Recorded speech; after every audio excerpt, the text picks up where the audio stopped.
नमस्कार, आप देख रहे हैं जॉन टीवी और मैं आपके साथ आकांक्षा पारिक। खबरों की शुरुआत से पहले एक नजर हेडलाइंस पर।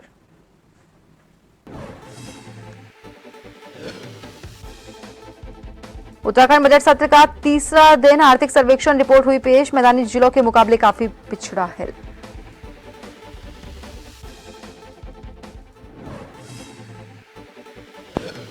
देहरादून के चक्राता में गहरी खाई में गिरी कार, दर्दनाक हादसे में हिमाचल के 6 लोगों की मौत, एक अस्पताल में भर्ती।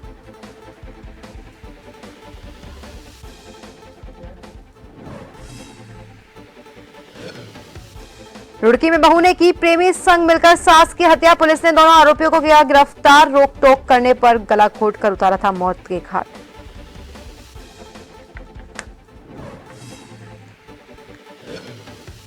ड्रग्स फ्री देवभूमि मिशन अभियान के तहत कार्रवाई, 5.67 ग्राम अवैध स्मैक की बरामद, तस्कर को पुलिस ने किया गिरफ्तार।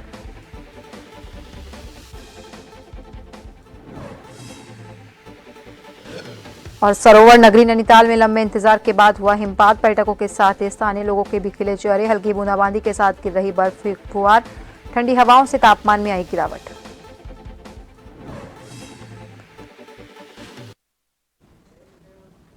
और अब खबरें विस्तार से। हल्द्वानी में केंद्रीय रक्षा और पर्यटन राज्य मंत्री और नैनीताल उधम सिंह नगर से सांसद अजय भट्ट ने प्रेस कॉन्फ्रेंस की और बताया कि जमरानी बांध अब जल्द ही धरातल पर बनना शुरू हो जाएगा, क्योंकि जमरानी बांध परियोजना की सारी दिक्कतें दूर होने के साथ ही टेंडर भी आमंत्रित हो गए हैं। अजय भट्ट ने कहा कि उन्होंने प्रधानमंत्री नरेंद्र मोदी जी से जल्द जमरानी बांध के शिलान्यास किए जाने को लेकर आग्रह किया। इसके साथ ही राज्य सरकार ने भी जमरानी बांध को लेकर इस साल के बजट में प्रावधान किया है। इसके अलावा बीते मंगलवार को जमरानी बांध का टेंडर हो गया है और अब जल्दी ही धरातल पर काम भी शुरू हो जाएगा।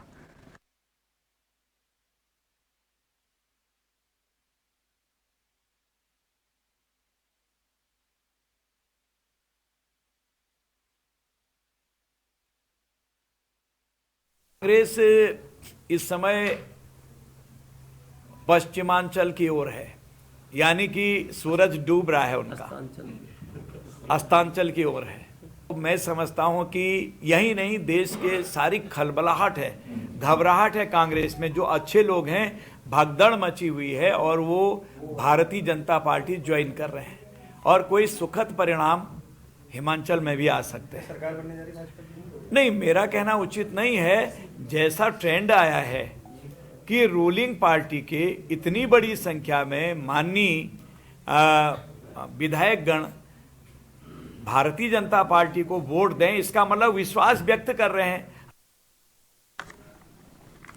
देहरादून के चक्राता विधानसभा के त्यूणी में त्यूणी अटाल मोटर मार्ग पर एक कार अनियंत्रित होकर गहरी खाई में जा गिरे। इस हादसे में 6 लोगों की मौके पर दर्दनाक मौत हो गई। वहीं जानकारी के मुताबिक सभी लोग त्यूणी से अटाल की ओर जा रहे थे। इस दौरान कार बेकाबू हो गई और करीब 800 मीटर गहरी खाई में जा गिरी।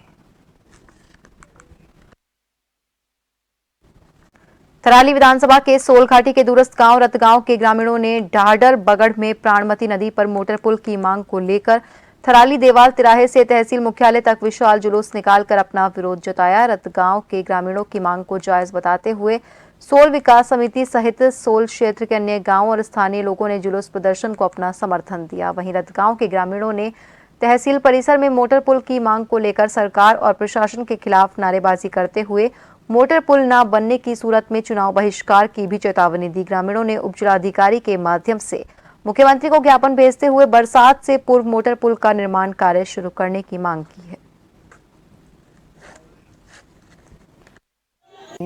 हमारा एक लाइफ लाइन कहने वाला बेली ब्रिज था, जो रतगांव को थराली विकासखंड, तहसील मुख्यालय और उसके बाद जिला मुख्यालय, अन्य सभी क्षेत्रों को जोड़ता है। लेकिन आज वो हमको विगत 6 माह से यथावत हम किसी नाले, नदी, गधेरे और बड़े बड़े बोल्डरों के बीच से घुसते फंसते जा रहे हैं।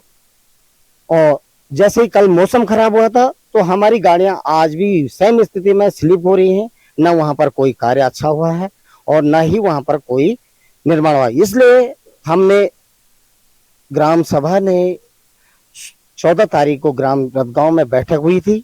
बैठक में हमने एक ज्ञापन बैठक के माध्यम से श्रीमान महोदय मुख्यमंत्री महोदय उत्तराखंड सरकार को ज्ञापन दिया था। सर, जब तक हमको पुल का कार्य शुरू नहीं होता तब हम बैठे रहेंगे। हमें आश्वासन नहीं, काम चाहिए, क्योंकि रतगांव 4000 से ज़्यादा जनसंख्या है और हमें पता है पिछले 3 बार वहाँ इस किस्म की आपदाएं आ गई है।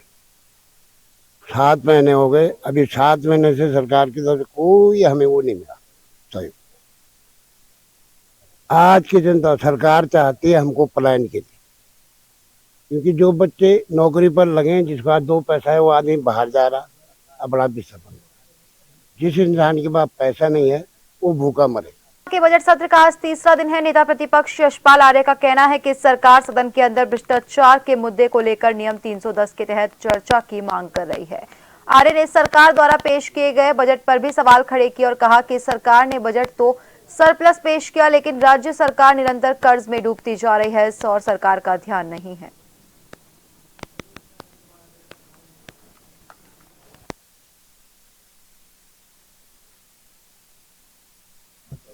इस बजट में कहीं नहीं दिखाई दे रहा है।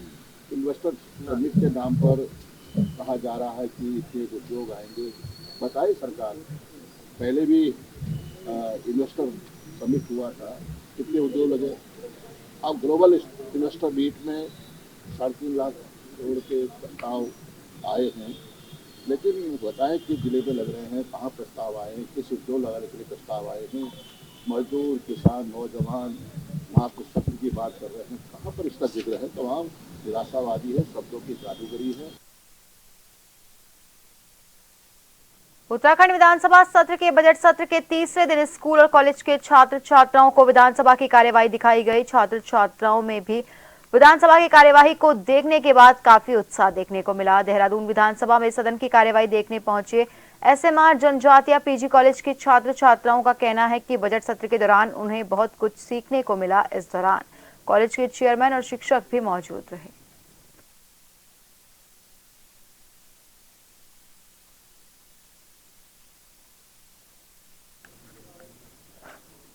बजट सत्र देखने के लिए हम बहुत एक्साइटेड हैं, क्योंकि हम इस बार फर्स्ट टाइम यहाँ पे आए हैं। हम देखना चाहते हैं यहाँ पे किस तरह के क्वेश्चन किए जाते हैं, बजट सत्र में किस तरह के मतलब आंसर्स दिए जाते हैं, क्या कार्रवाई होती है, ये सब चीज़ें देखने के लिए हम आज यहाँ पे आए।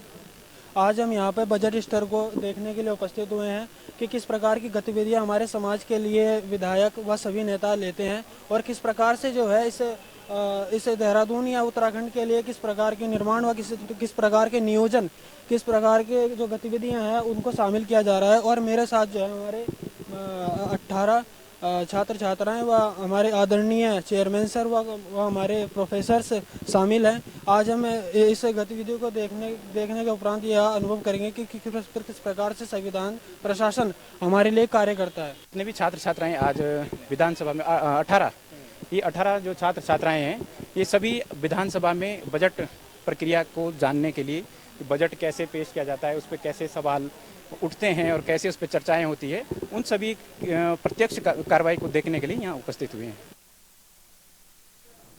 10वीं बोर्ड परीक्षा के टॉपर को देवप्रयाग विधानसभा क्षेत्र से विधायक विनोद कंडारी के द्वारा भारत दर्शन कार्यक्रम को लेकर पहल की गई थी। उसी के तहत प्रदेश भर के छात्र बोर्ड परीक्षा में टॉप करने पर भारत दर्शन कार्यक्रम पर जाएंगे। हर ब्लॉक के 2 बोर्ड परीक्षाओं के टॉपर भारत दर्शन कार्यक्रम के तहत भ्रमण करेंगे। वहीं मुख्यमंत्री पुष्कर सिंह धामी के द्वारा पूर्व में घोषणा की गई थी, जिसके लिए आम बजट में बजट का भी प्रावधान किया गया, जिस पर देवप्रयाग से भाजपा विधायक विनोद कंडारी ने मुख्यमंत्री पुष्कर सिंह धामी और वित्त मंत्री प्रेमचंद अग्रवाल का आभार प्रकट किया। और मैं जब से विधायक बना हूं तब से मैं अपनी विधानसभा के अंतर्गत जो हाई स्कूल के टॉपर बच्चे होते हैं उनके लिए मैं एक कार्यक्रम मैंने शुरू किया था, भारत दर्शन कार्यक्रम। और विगत कई वर्षों से उस कार्यक्रम को नियत हम विधानसभा के अंदर चला रहे हैं। अब इस साल का भी हमने नया सत्र जो आएगा उसका भी रूट मैप मैंने पूरा तैयार कर दिया है। और मेरी विधानसभा में इसी प्रकार से जो 100 बच्चे जाते हैं वो हर साल जाते रहेंगे। मगर मैं माननीय मुख्यमंत्री का बहुत बहुत धन्यवाद करता हूँ कि जब इस बार मैं अपनी विधानसभा के बच्चों को लेकर माननीय मुख्यमंत्री से मिलाने लाया था तो माननीय मुख्यमंत्री जी ने इसकी घोषणा की थी। और घोषणा की, इसमें उन्होंने घोषणा का GO भी जारी कर दिया था। मगर कल बड़े हर्ष के साथ ये कहना मुझे पड़ रहा है कि माननीय मुख्यमंत्री जी ने कल मैं जब बजट माननीय वित्त मंत्री जी बजट पढ़ रहे थे तो जब मैंने उसमें देखा कि भारत दर्शन जो कार्यक्रम है उसे जो है बजट में प्रावधान रखा गया, तो निश्चित तौर पर मैं इस बार माननीय मुख्यमंत्री जी का मैं धन्यवाद करता हूँ। और निश्चित तौर पर जो हमारी सरकार की योजना है, किस तरीके से शिक्षण संस्थानों से बच्चों को बाहर लाया जा सके, किस तरीके से बच्चों का विकास किया जा सके, जिससे बच्चों को एक नया स्केल बच्चों को मिल सके। मुझे लगता है कि आने वाले समय ये भारत दर्शन कार्यक्रम जो है उत्तराखंड के बच्चों के लिए मील का पत्थर साबित होगा। हिमाचल प्रदेश में राज्यसभा चुनाव में कांग्रेस विधायक द्वारा भाजपा प्रत्याशी को मतदान किए जाने पर उत्तराखंड के पूर्व नेता प्रतिपक्ष प्रीतम सिंह ने कहा कि सत्ताधारी पार्टी सत्ता का दुरुपयोग कर रही है। उन्होंने कहा कि इसके लिए पार्टी की केंद्रीय नेतृत्व की ओर से आगे की कार्रवाई की जाएगी। प्रीतम सिंह ने कहा कि उत्तराखंड में सब कुछ सामान्य है और यहां पर इस तरह का वातावरण नहीं है।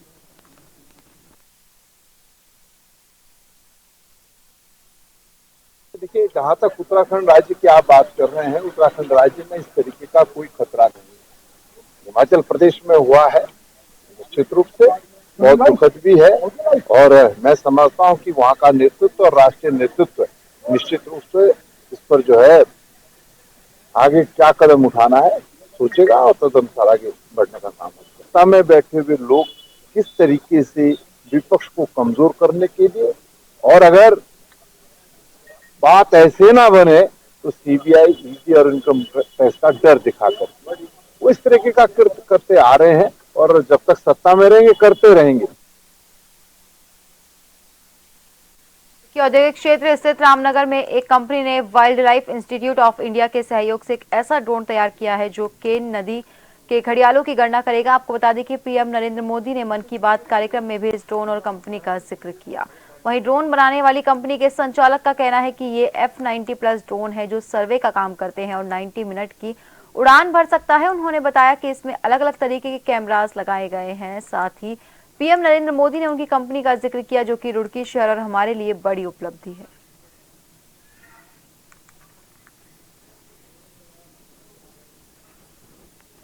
हमारे पास जो हमारा ड्रोन है F90+, ये एक सर्वे का ड्रोन है। ये 90 मिनट की उड़ान भर सकता है और 5000 मीटर तक की ऊंचाई से आप इसे टेक ऑफ कर सकते हैं। 120 मीटर पे ये उड़ता है और अलग अलग तरीके के कैमरे आते हैं इसके साथ, तो उससे आप सर्वे मैपिंग का कोई भी यूज़ हो वो आप कर सकते हैं। टैक्टिकल लोकसभा चुनाव के मद्देनजर उधम सिंह नगर के जिला मुख्यालय स्थित एक होटल में उत्तराखंड में प्रदेश कांग्रेस के तमाम प्रशासनिक अधिकारियों की बैठक संपन्न हुई। रुद्रपुर में अंतर्राज्यीय जनपदीय बैठक में उत्तर प्रदेश के 5 जनपदों के अधिकारियों और उधम सिंह नगर के अधिकारियों के बीच बैठक की गई। बैठक में चुनाव को लेकर गहनता से विभिन्न मुद्दों पर बैठक हुई और दोनों राज्यों के अधिकारियों के बीच आपसी तालमेल के साथ शांतिपूर्ण तरीके से चुनाव संपादित कराने पर जोर दिया।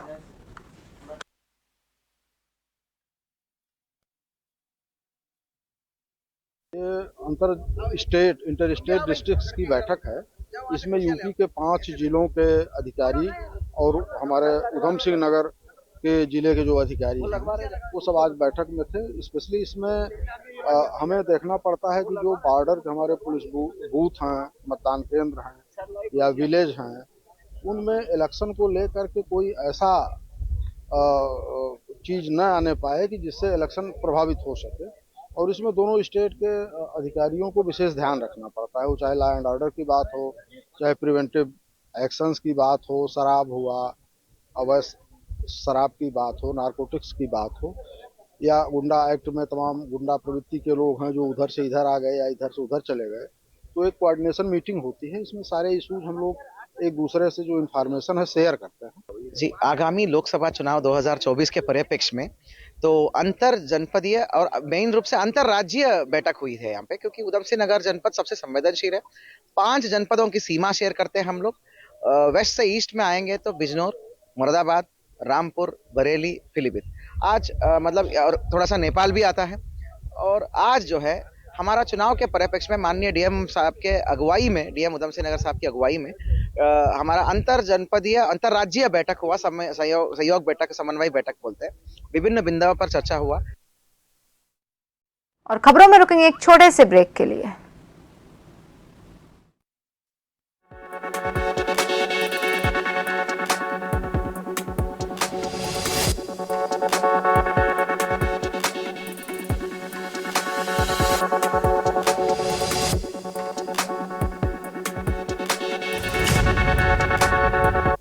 महामंत्री निर्वाचित हुए।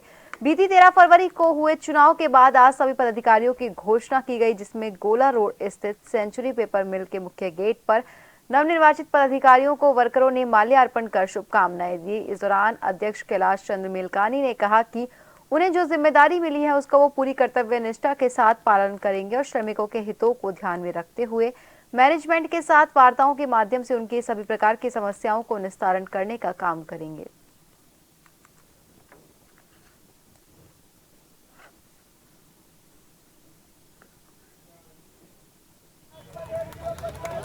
निश्चित रूप से हम कह सकते हैं कि ये कांटों भरा ताज है, लेकिन सभी लोगों ने बड़े ही विश्वास और बड़ी ही उम्मीदों के साथ हमको अध्यक्ष और हमारे महामंत्री जी कैलाश चौसाली जी को नियुक्त किया है। निश्चित रूप से हमारा यही कहना है कि हम प्रबंधकों के साथ मिलकर के उनके साथ टेबल टॉक कर करके श्रमिकों की जो समस्याएं हैं, आने वाला एग्रीमेंट है, इस पे हम निश्चित रूप से सभी बाकी 5 श्रम संगठनों के साथ मिलकर सौहार्दपूर्ण वातावरण में एक अच्छे से अच्छा समझौता कराने का भरसक प्रयास करेंगे और ईमानदारी से, कर्मठता से एकजुट होकर के बिना किसी संकोच के हम श्रमिकों के लिए काम करेंगे। जिम्मेदारी मुझे मेरे संगठन के श्रमिकों ने सौंपी है। उस जिम्मेदारी पर मैं पूर्व में भी 8-9 साल रह चुका हूं और हमारे प्रिय और हमारे संस्थापक सदस्य संगठन के जो स्वर्गीय श्री देवकीनंदन सोयाल जी ने के सानिध्य में जो काम करने का मौका मिला, उसमें उनकी एक सीख थी कि श्रमिकों के लिए हमेशा संघर्षरत रहना, यही हमारी विजय होगी। उन्हीं की भावना पर हमारा पूरा संगठन का। नगरपालिका लोहाघाट के द्वारा कुछ साल पहले लोहाघाट नगर में शॉपिंग कॉम्प्लेक्स का निर्माण करवाया गया था और नगर के व्यापारियों को उसमें किराए पर दुकानें आवंटित की गई थी, लेकिन पालिका द्वारा इतने बड़े शॉपिंग कॉम्प्लेक्स में व्यापारियों की सुविधा के लिए शौचालय का निर्माण तक नहीं करवाया गया। अन्य कोई सुविधा भी नहीं दी गई, जिसकी वजह से व्यापारियों को काफी दिक्कतें हो रही है, खासकर महिला व्यापारियों को। वहीं बुधवार को परिसर के व्यापारियों ने कहा कि कई बार नगरपालिका से कॉम्प्लेक्स में शौचालय निर्माण की मांग की गई, लेकिन पालिका के द्वारा सिर्फ आश्वासन दिया जा रहा है।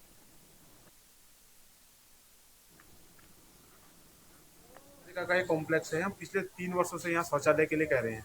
इसमें आज तक कभी शौचालय के लिए कोई संज्ञान नहीं लिया जा रहा कर्मचारी द्वारा। अभी प्रशासक के तौर पर उप जिला मजिस्ट्रेट जी बैठे हैं, उनसे भी हमने मुख्यमंत्री जब यहाँ लोहाघाट आए थे तब भी हमने बात रखी थी, लेकिन अभी तक उस बात में कोई अमल नहीं आया है। इतने यहाँ कॉम्प्लेक्सेस में होटल भी हैं, दुकानें भी हैं, रोज हमसे हर वर्ष किराया बढ़ाया जा रहा है, लेकिन शौचालय न होने से जो ग्राहक आ रहे हैं उनको बहुत दिक्कत, खासकर महिलाओं को इसमें बहुत दिक्कतों का सामना करना पड़ रहा है। माननीय प्रधानमंत्री जी का जो विजन है हर घर शौचालय स्वच्छ भारत अभियान का, उसमें ये लोग फलीता लगा रहे हैं।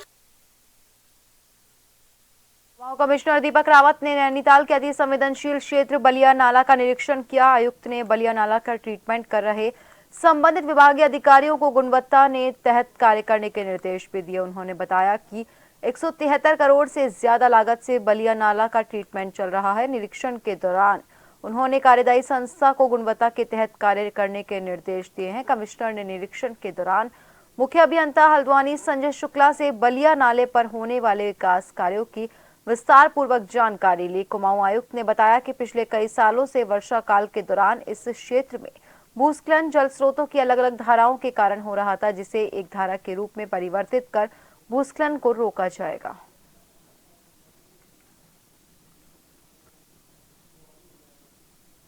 समय से प्रिपरेशन चल रही थी और बलिया नाला में जो स्लोप एक तरह से इसमें इरोजन हो चुका है पिछले कई वर्षों में, इसके स्टेबिलाइजेशन का काम है कि इसको कैसे स्टेबल किया जाए, इसकी रोकथाम की जाए और आगे और कटाव ना हो सके। तो इरिगेशन डिपार्टमेंट इस काम को कर रहा है और डिज़ास्टर मिटिगेशन के तहत इसको किया जा रहा है। लगभग 177 करोड़ का ये काम है, 3 साल की अवधि में पूरा होना है, मल्टी स्टेज वर्क है। कुल मिला के आइडिया ये है कि जो इसका अभी स्लोप बहुत ज़्यादा है इसको घटाया जाए। नंबर 1 जो इसमें अलग अलग धाराएं पानी की निकलती हैं उसको एक तरह से पक्का ड्रेनेज दिया जाए। इसमें ड्रिलिंग के भी काम है, हाइड्रोसीडिंग के भी काम है, यहाँ पे जो कुछ लोग ऊपर रह रहे हैं उनके रिहैबिलिटेशन का भी काम है और इवेंचुअली इसमें पर्यटन का भी कंपोनेंट रखा गया है, केवल इसलिए कि अच्छी लैंडस्केपिंग हो और इसको फ्यूचर में एज ए टूरिज्म एक्टिविटी भी देखा जाए कि किस तरीके से ये पूरा काम हुआ है। डोईवाला विधानसभा के दुरुस्त ग्राम सनगांव सिंधवाल गांव नाहीकला गांव को जोड़ने वाली 8 किलोमीटर लंबी और 1 किलोमीटर लंबी सड़क रानीखेत गांव की न बनने से लोग नाराज चल रहे हैं। वहीं ग्रामीणों का आरोप है कि शासन के आदेश जारी होने के बाद भी सड़क नहीं बन पाई है। लोक निर्माण विभाग और वन विभाग के बीच मामला फंसा होने की वजह से सड़क नहीं बन पा रही। 2017 में पूर्व मुख्यमंत्री द्वारा इस संबंध में घोषणा भी की जा चुकी है, बावजूद उसके भी सड़क नहीं बन पा रही। ऐसे में स्कूल में पढ़ने वाले बच्चों और गांव के कई लोगों को परेशानियों का सामना करना पड़ रहा है।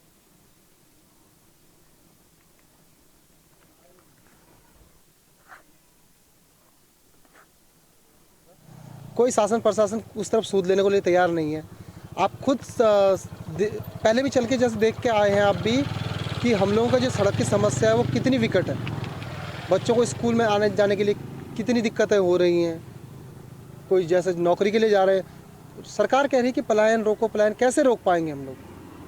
हम खुद प्रतिनिधि होकर पलायन रोकने के लिए क्या क्या कर लें इन गाँवों के लिए जो कि पलायन रुक जाए, क्योंकि ये जो बड़ी बड़ी योजना है ये तो सरकार के जो बड़े स्तर पे है वहीं पर लंबित पड़ी हुई है। आप देख सकते हैं कि 2017 में सीएम साहब की घोषणा पत्र का बिंदु थे जो, तो उन पे अभी तक धरातल में ऐसा नहीं कि एक भी जेसीबी भी लगाओ, 1 फुट भी कटिंग नहीं हुई है। नहीं, आपने स्थिति देख ली होगी और आपके माध्यम से हम यही सभी नेताओं को कहना चाहते हैं, बीजेपी हो चाहे कांग्रेस हो, कोई भी जनप्रतिनिधि हमारे क्षेत्र में वोट मांगने ना आए। हमने बिल्कुल पूर्ण बहिष्कार कर लिया है ताकि सड़क नहीं, हमारी समस्या को दूर करें तभी जाके हमारे यहाँ वोट मांगना है। उत्तराखंड के नैनीताल में लंबे इंतजार के बाद हल्का हिमपात देखने को मिला, जबकि ऊपरी पर्वत श्रृंखलाओं में सीजन का तीसरा हिमपात हो रहा है। नैनीताल के निचले शहरी क्षेत्र में बीती रात से मौसम खराब बना हुआ है। सवेरे से हल्की बूंदाबांदी के साथ ही फ्लैक्स यानी बर्फ की फुहारें देखने को मिली। हालांकि तापमान ज्यादा होने की वजह से बर्फ टिक नहीं सकी।